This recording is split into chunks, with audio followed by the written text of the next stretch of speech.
Chers amis, nous poursuivons notre étude d'Oulado Narpadu du poème philosophique La réalité en 40 versets, rédigé par Sri Ramana en 1928 à la demande insistante de son disciple Sri Muruganar. Nous sommes déjà au verset 30 et ce verset 30 est essentiel, comme tous les versets d'Oulado Narpadu. Ce verset 30 nous parle du cœur de l'être. Cœur de l'être. Sri Ramana dit, dès que l'esprit atteint le cœur, en se posant la question qui suis-je, alors celui qui croit être moi meurt. Et je suis ce que je suis apparaît spontanément. Bien qu'il apparaisse en tant que je, en tant qu'identité, il n'est pas le petit moi-je. Il est l'absolu, le substrat de toute chose. Dans les versets 28 et 29 que nous avons lus le mois dernier, Sri Ramana utilisait fréquemment le mot, pardon, lieu ou endroit. Bien sûr, c'est à prendre de manière métaphorique. Sri Ramana ne parle pas d'endroit géographique. Le lieu dont il parle, c'est nous-mêmes, la pure conscience de nous-mêmes. L'ego, notre cher ami, notre notre meilleur ennemi, surgit dans le rêve et il se manifeste à l'état de veille. Il se résorbe dans le sommeil profond. Et ce qui demeure dans le sommeil profond est le lieu d'où tout émerge. Dans ce verset 30, Sri Ramana nous dit que cet endroit, ce lieu, est le cœur. Il l'appelle comme ça, Hridaya, cœur. Qu'est-ce qui se passe quand l'attention atteint le cœur? Grâce à l'investigation, au fameux qui suis-je, qui a ses pensées?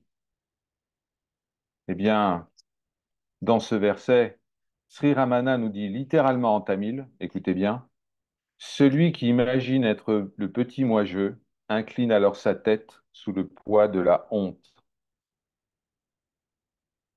C'est une autre manière de dire que l'ego meurt. Plus exactement la croyance que nous avons en lui quand il meurt. Alors ce qui émerge spontanément, immédiatement, est je suis ce que je suis.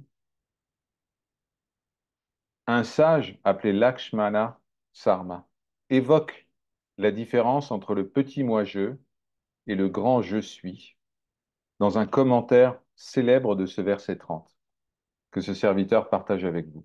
Il dit, la connaissance du soi, c'est je suis je.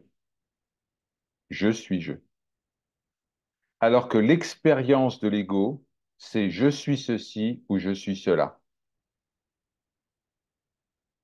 Dans le monde phénoménal, sur le plan relatif, nous faisons l'expérience de l'ego en pensant je suis ce corps, je suis cette histoire, je suis cette identité. Mais quand l'ego est absorbé par la lumière étincelante de la véritable connaissance, nous faisons alors uniquement l'expérience de nous-mêmes en tant que je suis je. Comme vous le savez peut-être, et sûrement depuis le temps que nous sommes ensemble, durant ces sessions partage, Sri Ramana utilisait souvent la citation biblique suivante. Je suis ce que je suis. C'est dans le livre de l'Exode, chapitre 3, verset 14. C'est le nom que se donne le Seigneur lorsque Moïse le lui demande sur le mont Sinaï, au moment du fameux épisode du buisson ardent. Je suis ce que je suis. Mais dans le verset suivant, donc le verset 15 du même livre de l'Exode, Dieu dit, je suis m'a envoyé vers toi. Je suis m'a envoyé vers toi. Magnifique. Sri Ramana a donc déclaré que la parole biblique je suis ce que je suis était la plus grande des Mahavakyas. Vous savez, ces grandes paroles des Upanishads, et qu'elle les englobait toutes. Dans le verset 30, Sri Ramana dit que je suis ce que je suis apparaît spontanément après la destruction de l'ego. Mais prêtons attention au mot qui est utilisé ici. Apparaître. Comme vous le savez, je suis ce que je suis n'apparaît jamais, ni ne disparaît jamais. Il est constamment présence. Il est présence.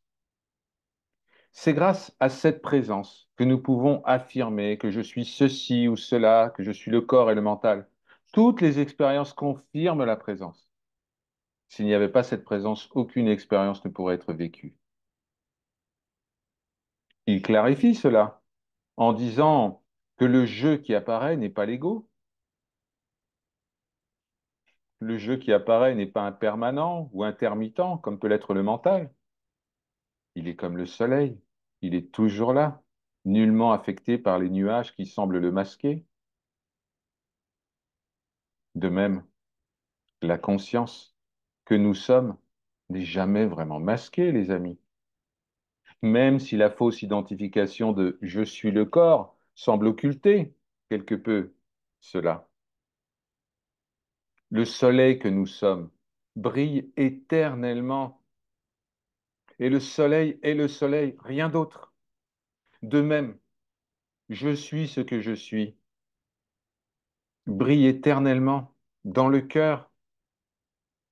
Je ne suis même pas Brahman, je ne suis même pas Satchitananda. C'est ce que nous dit Sri Ramana. Parce que si je dis je suis Brahman ou je suis Satchitananda, il y a toujours un sujet qui imagine être séparé d'un objet appelé Brahman, Satchitananda, le soi, la vie, Dieu. Lorsqu'il y a l'utilisation de je suis Brahman, je suis Satchitananda, vous pouvez détecter rapidement qu'il y a encore un petit reste de dualité, les amis. D'un côté, il y a moi, et puis de l'autre côté, il y a le soi. Et puis un jour, peut-être que je deviendrai le soi, ou que je prendrai conscience du soi, etc. Le soi est toujours défini comme un autre. Mais c'est faux. Il n'y a que le soi. Il n'y a pas d'autre que le soi. Ce point est rappelé par un des versets les plus importants des Upanishads. Je mettrai les références dans la description de cette vidéo en replay. C'est dans le Brihadaranyaka Upanishad, un des 10 Upanishads majeurs de la tradition védique. Et vous connaissez déjà ce verset. Il a été partagé. Le soi est manifeste et non caché. Il est présent dans le cœur de tous les êtres. Il n'y a aucune différence. Il n'y a pas un moi d'un côté et un soi de l'autre. Il n'y a pas deux jeux, un observant l'autre, ou l'un devant rejoindre l'autre, ou devant fusionner avec l'autre. Le cœur dont nous parle Sri Ramana, c'est l'endroit d'où semble surgir simultanément l'ego et le monde. Mais ce surgissement n'est qu'une apparence.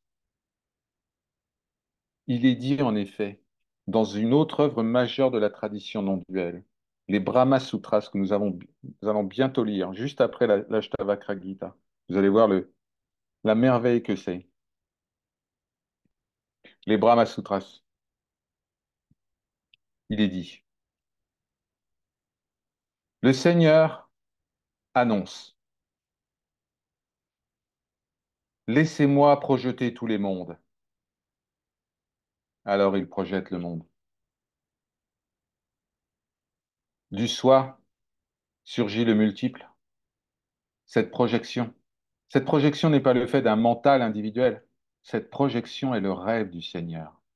Et c'est évoqué très directement dans les Upanishads. Mais est-ce que le Seigneur a besoin de projeter le monde? Est-ce qu'il y a une cause à cela?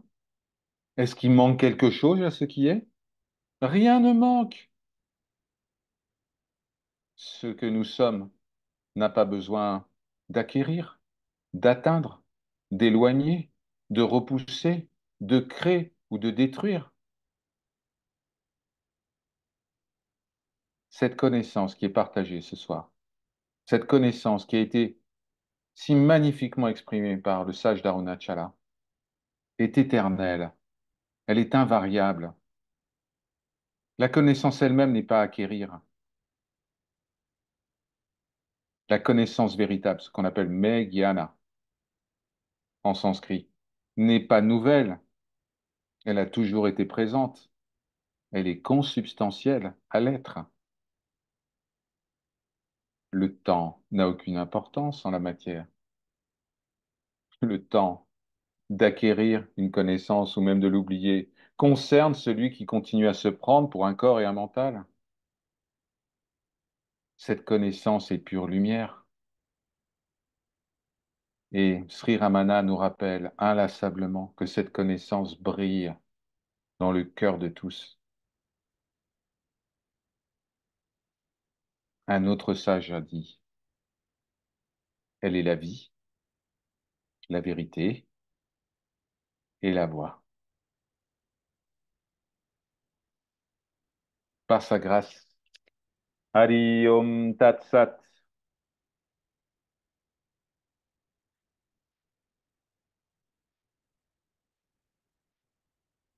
Ceci est parole de vérité.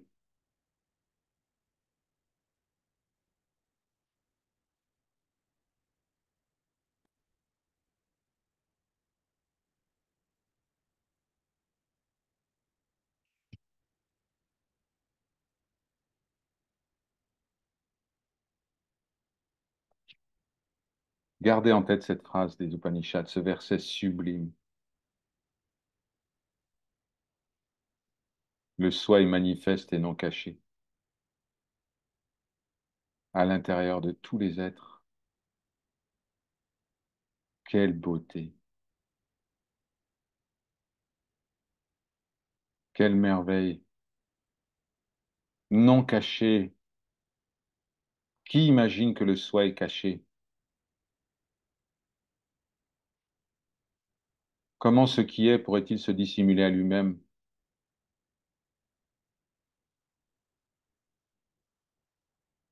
C'est parce qu'Adam se prend pour un corps et un mental que le Seigneur lui dit, où es-tu, Adam? Dans le livre de la Genèse. Où es-tu? Cette question ne surgit pas avant, bien sûr. Il n'y a pas de question d'espace ou de temps. Rien ne nous sépare de rien.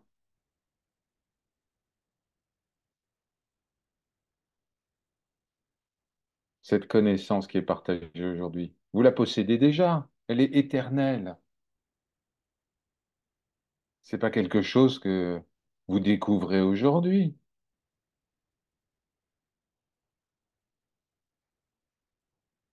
Cette connaissance n'est pas une qualité, c'est une essence. C'est ce que vous êtes. Gyani, le connaissant. Le connaissant de quoi? De savoir extérieur? Non. Le connaissant du cœur de conscience, par sa grâce.